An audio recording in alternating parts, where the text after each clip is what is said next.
कार्य बोलने की जो आप बात कर रहे हैं, जो चुनाव में जो मुद्दे रहे खास, जिसमें कानून व्यवस्था थी, कानून व्यवस्था को लेकर आपने चुनाव के दौरान कहा कि एंटी रोमियो स्क्वाड बनेगा। एंटी रोमियो स्क्वाड बना, वो काम कर रहा है और जनता की भी उसमें सहमति दिखाई दे रही है, क्योंकि सीधे सीधे ये महिलाओं की सुरक्षा से जुड़ा मसला था। एक सुझाव ये भी लोगों का आता है कि एंटी रोमियो स्क्वाड को कहे जाने, रोमियो जूलियट, लैला मजनू, इस तरह के जो ये प्रसंग रहे हैं ये उससे जुड़े हुए हैं, तो क्यों ना इसे एक महिला सुरक्षा दस्ता के नाम से ही जाना जाए। नाम से आपत्ति है, साथ ही साथ इसको एक सांप्रदायिक रंग देने की कोशिश की गई। देखिए, हमने कहा ना कि रोमियो की कोई जाति तो नहीं थी, उसका कोई संप्रदाय भी नहीं था। दूसरा ये है कि नाम वह हो जो हिट करता हो। हमारे लिए महत्वपूर्ण यह है कि हमारी बेटियां, हमारी माताएं सुरक्षित रह सके।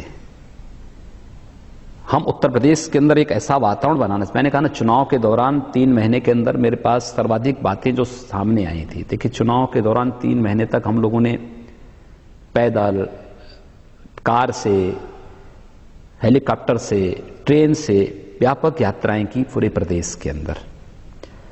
मेरे पास सर्वाधिक शिकायत कानून व्यवस्था की आती थी, पलायन की आती थी, गुंडागर्दी की आती थी, और जो बालिकाएं होती थीं या महिलाएं होती थी, या हम लोगों को एक ही बात कहती थी कि देखिए, हम अपने बच्चियों को स्कूल नहीं भेज पाते हैं, उनका अपहरण हो जाता है, बालिकाएं विरोध करती तो तेजाब फेंक दिया जाता है।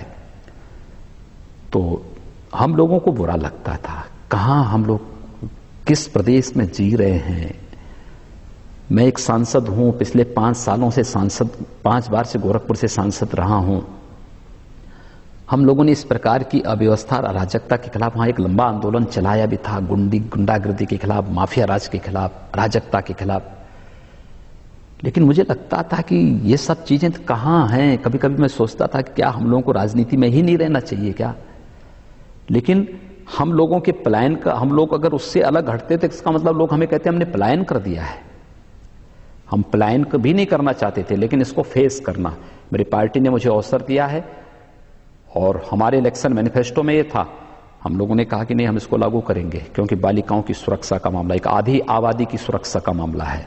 हम ऐसा वातावरण देना चाहते हैं कि रात्रि के अंधेरे में कोई बालिका कहीं से आ रही है, अपने घर जाना चाहती है, तो बेझिझक, निसंकोच और बिना डर के वो अपने घर जा सके। ऐसा वातावरण हम लोग देंगे।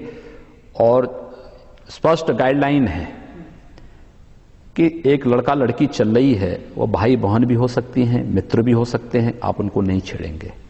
जो छेड़ेगा कार्रवाई होगी। ये आपने अपनी गाइडलाइन एकदम हम लोगों ने सारी गाइडलाइन को उपलब्ध करा दी है। लेकिन अगर कोई बालिका अकेले चल रही है और अगर किसी ने छेड़खानी करने का प्रयास किया, तो फिर कानून उसमें फिर किसी को बख्शे ना। कोई माँ बेटी जा रही है, कुछ सोहदों ने छेड़ने का दुस्साहस किया, अपराधियों ने कुछ दुस्साहसिक प्रयास किया, तो कानून फिर उस पर अपना कार्रवाई प्रारंभ करे। तो योगी जी, वो कौन सी शक्तियां हैं जो इसको एक सांप्रदायिक रंग देने की कोशिश कर रही हैं? ये तो सुरक्षा से जुड़ा मसला हुआ। देखिए, जिन लोगों ने देश के अंदर एक वोट बैंक बना करके राजनीतिक उल्लू को सीधा करने का आज तक प्रयास किया है, ये सब वही लोग हैं। इनको डेवलपमेंट से मतलब नहीं, इनको देश की बदहाली को दूर करने से मतलब नहीं, प्रदेश में कानून का राज हो इससे मतलब नहीं, प्रदेश में आम जन को बुनियादी सुविधाएं मिले इनसे मतलब नहीं, माताएं बहनें सुरक्षित हों इनसे इनको मतलब नहीं। ये वे लोग हैं जो तिल को ताड़ बना करके अनावश्यक माहौल खराब करते हैं, जो सौहार्द के लिए और शांति के सबसे बड़े दुश्मन हैं। ये वही लोग हैं जो इसको बोल रहे हैं। हमने तो इसको किसी जाति के नाम पर नहीं कहा, हमने तो साफ प्रशासन से कहा कि अपराधी का चेहरा मत देखिए, अपराधी की जाति मत देखिए। अपराधी अपराधी है, चाहे वो किसी जाति का हो, किसी मत और मजहब का हो। आप सख्ती के साथ उससे निपटिए, और हम ऐसे तत्वों के साथ किसी प्रकार का कोई कंप्रोमाइज नहीं करेंगे। हम लोगों ने